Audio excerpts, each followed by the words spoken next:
What's up, Cameron Rad here with another Photoshop tutorial. In today's tutorial, we're going to be discussing skin retouching.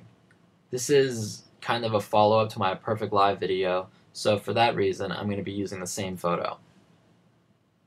There are many skin tutorials out there, some of which actually cover using surface blur. Yeah, don't do that. I'm sure you guys have been online and seen, whether it's on Facebook, some girl does it, or online, a photographer does it on a forum or whatever, where they do this surface blur where they mask out like the hair and the lips. Yeah, it doesn't look real. It just don't do that. This doesn't look like real skin and nobody believes it. So I'm going to show the way I know how, that I feel comes out to a great result. So there's basically only 4 tools I use while retouching an image. The healing brush, not the spot healing brush, just the regular one, the clone stamp, the dodge tool, and the burn tool. That's about it. So let's get started. First step, make 2 duplicates of your background layer. Your first duplicate, layer 1, rename that to tones. Your second duplicate, layer 1 copy, rename that to texture. Now turn off your texture layer and select your tones layer. Then go filter, blur, Gaussian blur. Then select a radius that basically evens out the tones of your image. Every image is different, so for that reason I can't just give you a set amount. For this image it's 15 pixels, and then click OK. Then select your texture layer and turn it on. Then this is where it gets a bit tricky, between 8-bit and 16-bit color files. If you don't know what kind of file you're using, go image mode and it'll say right here if you're an 8-bit per channel or 16-bit per channel. The only difference is just the settings that you have to put in a second. So since I'm on an 8-bit image, you go image, apply image, layer tones, channel RGB, your blending mode subtract, your scale 2, and your offset 128, and then click OK. If you're on a 16-bit image, you would do image, apply image, layer tones, blending add, scale 2, offset 0, and then this little box that says invert, you check that. But anyways, I'm on an 8-bit, so once you've done that, you'll have a layer that looks like this. Your texture layer will look like this. Change that layer's blending mode to linear light.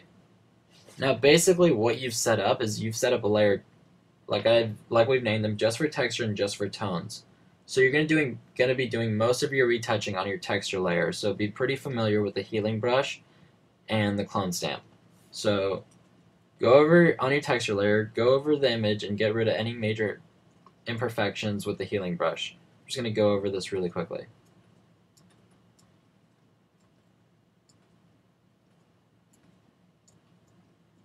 I'm just going to do this right side of the image. So just heal away any little like blemishes and stuff like that. Maybe a little scar right here.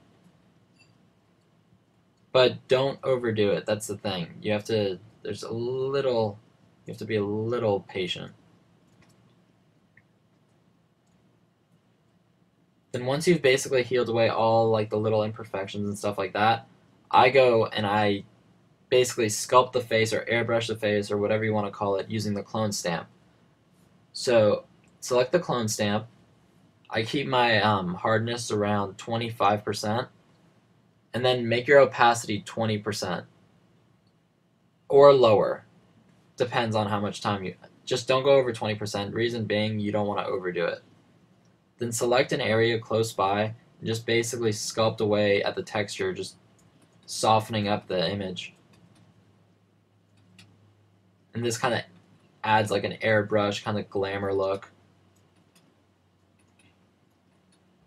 while still keeping texture. And that's how I got rid of it. Also, like the little hairs on the side of her face, same exact way.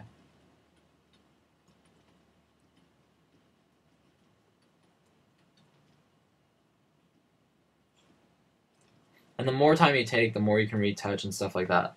The next step I do, after I've done all my skin retouching, let's say the skin's looking very clean, it's no imperfections, I dodge and burn. So to do that, go layer, new layer, change your mode to overlay, and then check the box that says fill with overlay neutral color, 50% gray, and click OK. Then you take your dodge tool and your burn tool, and that's another way you just basically sculpt the face with light. I keep my opacity around 4% for both tools, just mainly so I have more control over it. And yeah, you just basically dodge the highlights and burn the shadows a bit. Just dodge where you want and stuff like that. I wouldn't recommend going against the natural light source because that would just look weird. So yeah, just kind of follow the natural light and how it falls and stuff like that. And you just do that accordingly, and you don't have to dodge and burn if you have good colors and lighting the way it is. You don't have to. It's just another step.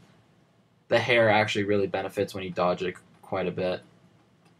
Add some shine. Also, and then also the eyes. The eyes really benefit if you dodge and burn them.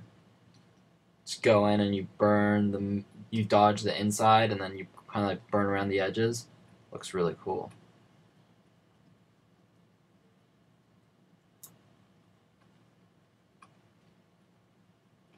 I've also been getting a lot of comments about how I edit my eyes, and it's really, really, really simple. And all I do is I just so merge all your layers when you're done. The eyes are like the last step. You merge all your layers into just one big layer right here.